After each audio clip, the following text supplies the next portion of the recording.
بریم خدمت آقای رحیم بندویی از کمیته حزب مردم بلوچستان. جناب بندویی، شما اولین نفر باشید که 5 دقیقه رو 5 دقیقه ببینید. بفرمایید. من سعی میکنم که نگاه کنم به دستتون که بلند میشه. بله، سلام دارم خدمت همه حضار و به ویژه خانم‌های گرامی که واقعا اینجا هستند. خیلی کوتاه بخوام شروع کنم. ببینید دوستان، متاسفانه ابرقدرت‌ها هنوزم استفاده ابزاری از مذهب رو ولکن نیستند، برخلاف آنچه که خودشون در دوران رنسانس از این مسئله گذشتن و دقیقاً جمهوری اسلامی ایران در آن دوران همانند همین مسئله که طالبان روی قدرت دوباره بازگردانده شدن با شکلی با ارتش رو یا نیروهای نظامی این کشورها رو وادار به تسلیم به اینها نمودن.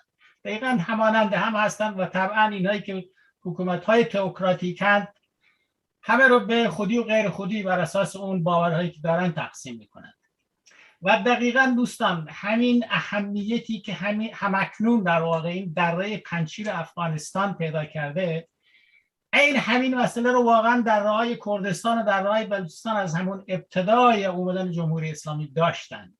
ولی متاسفانه جمهوری اسلامی همانند بقیه تامگرایان و تمرکزگرایان از سیاست تفرقه بنداز و حکومت کن استفاده کرد. به همین دلیل هم می‌بینیم که الان تفرقه بین کرد و ترک هست، بین بلوچ و زابلی هست، بین عرب و لور هست، بین نمیدونم ترکمن و مازنی هست و کلا در واقع از این نادانی هایی که در جامعه ما وجود دارن استفاده میکنن.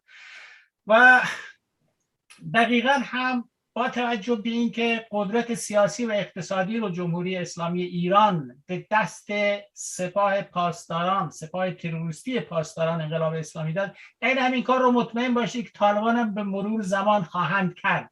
فعلا اول کارشون است، یعنی دقیقاً کپی همدیگه خواهند بود و حمایتی هم که جمهوری اسلامی از ابتدا کرد دقیقاً خودش رو واقعاً در یک مخمسه بزرگتر از آن چیزی که فکر کرده خواهد انداخت. اما در مجموع بخوام بگم که این جمهوری اسلامی بود که با سیاست کشتار و حذف فیزیکی مخالفان خودش و بخصوص این مسئله رو در مناطقی مثل بلوچستان و کردستان و عربستان ایران و برای خوزستان بگیم یا الاهواز بگیم، هر چی که بگیم در منظورم همون منطقه است که استفاده کردن از همین مسئله.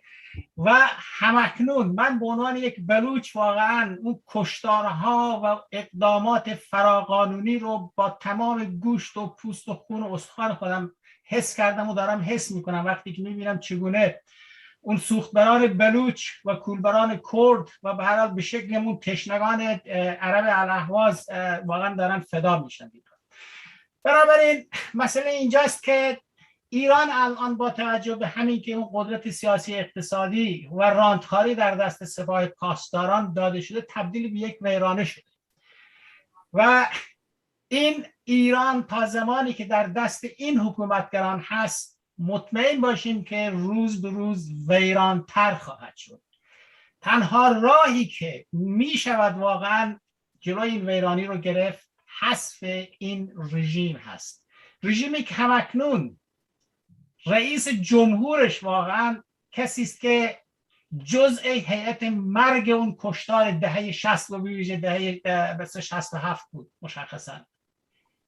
این یعنی دقیقاً دهنکجی کردن به تمام آنچه که به عنوان معیارهای انسانی و اخلاقی هر چی اسمش رو بخوام بگذاریم و به همین شکل هم دهنکجی به قدرت‌های به قول معروف یا ابرقدرت‌های جهانی هم است که به شکل سر مسئله نمیدونم این مسئله اتمیشون دارن میجنگن با هم دیگه. در این دلیل دوستان تنها راهی که واقعا میشود از این معضل گذر کرد و حذف کرد جمهوری اسلامی رو همبستگی جنبش‌های اجتماعی است که در درون ایران وجود داره. جنبش ملیت‌ها رو در نظر بگیریم که از همون ابتدا بوده، جنبش زنان رو در نظر بگیریم برابر حقوق زنان رو که از همون ابتدا بوده و به هر حال جنبش‌های کارگران، زحمتکشان، معلمان و در کل روشن فکران داخل ایران رو بخوام در نظر بگیریم، ایجاد یک نوع هماهنگی و همبستگی در این جنبش ها هست ولا غیر. و در این حال هم واقعا ضرورت هست که از نیروهای مترقی که در دره پنجشیرها هستند هم باید حمایت کرد. حالا نمیدونم اونایی که در دره پنجشیر هستند واقعا نیروی دموکرات هستند یا نه، ولی با توجهی که در مقابل طالبان ایستادن، الان ما ایرانی ها بخصوص نیروهایی که در واقع خواستار جدایی دین از دولت بودیم و هستیم داریم حمایت میکنیم. اما این ضرورت هست که مردمان ایران هم از درهای پنجشیر موجود در ایران ضرورت است که حمایت کنند و تا جایی که امکانش هست در هر صورت ما در تلاش باشیم که این کسانی که در هیئت مرگ بودند و بخصوص آنهایی که دستور دهندگان این مسئله بودند و همکنون هم میبینیم که برای دهنکجی و برای آمادگی به شکلی از همون درهای پنجشیری که حسش رو میکنن کردستان، مردم کردهایی که در واقع پناهنده هستند در کشور عراق، همونجا هم به هر حال جایگاه زندگیشون و مقرهای نظامیشون رو به این شکل دارن بمباران میکنه. یک نوع در واقع همون دست رو پیش گرفتن تا عقب نیفتادن است.